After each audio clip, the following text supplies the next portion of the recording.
Hi friends, నేను మీ శ్రీనివాస్ని. ఈరోజు చూసుకుంటే మనకు మంచు ప్రదేశాల్లో వాళ్ళు ఎలాగా మంచుని రిమూవ్ చేస్తారో ఒకసారి మీరు చూడండి.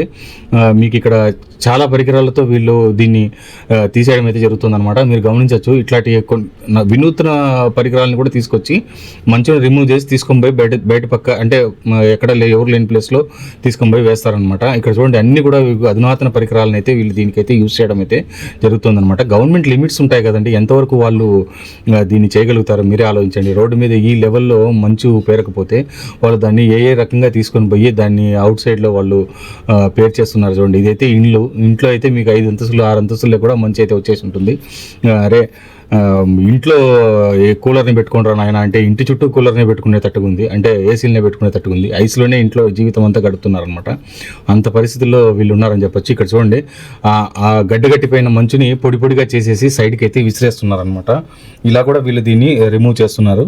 చాలా కష్టం. ఇక్కడ గవర్నమెంట్స్ కూడా వాళ్ళ లిమిట్స్ని ఎంతవరకు దీనికి అవసరమని ఇన్వెస్ట్ చేసేందుకు అవుతుంది, వాళ్ళ వల్ల అయిన కాడికి వాళ్ళంతా చేస్తూనే ఉన్నారు. అలాగే రోడ్ల మీద కూడా మీరు గమనించవచ్చు, ఈ మారికి మంచు రిమూవ్ చేస్తుంటారు. కానీ యాక్సిడెంట్లు ఎక్కువ అవుతాయండి ఇక్కడ. వేరియబుల్ యాక్సిడెంట్స్, మీకు ఒకే చోట అన్ని బండ్లు వచ్చి గుద్దుకొని కూడా మొత్తం నాశనం అయిపోతుంది అనమాట. అంత పరిస్థితి అయితే ఇక్కడ ఉంటుంది. మీరే గమనించండి, ఒక పక్క వీళ్ళు రిమూవ్ చేస్తున్నారు, ఒక పక్క మంచు పడుతుంది. ఎంత కష్టంగా ఉంటుంది చూడండి. ఇంత స్పీడ్లో మంచు కనుక పడితే వాళ్ళు ఎంత చేసి ఏం ప్రయోజనం ఉంది? మామూలుగా వీళ్ళు అంతా పోయినట్టే కదా దీంట్లో. అంతే, వీళ్ళు ఇంతకంటే ఏం చేయలేమండి. ఈ ప్రదేశాలే అట్లాంటివి. ఒక పక్క రిమూవ్ చేస్తుంటారు, ఒక పక్క పడుతూనే ఉంటుంది. ఎంత స్పీడ్గా పడుతుందో చూడండి.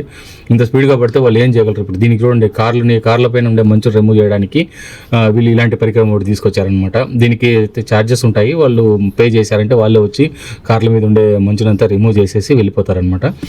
ఇలాంటి పరిస్థితుల్లో అక్కడ ఆ దేశాలు, రష్యాలోనే ఎక్కువ అండి, ఇది ఎక్కువ మంచు పడేది రష్యా దేశంలోనే. ఆ రష్యాలోనే ఈ విధమైన ప్రాబ్లమ్స్ అన్నీ ఉంటాయన్నమాట. చూసారు కదా, మీకేమనిపిస్తుందో నాకు కమెంట్స్ రూపంలో తెలియజేయండి. అలాగే మీకు వీడియో నచ్చితే లైక్ చేసి, షేర్ చేసి, సబ్స్క్రైబ్ చేసుకోండి.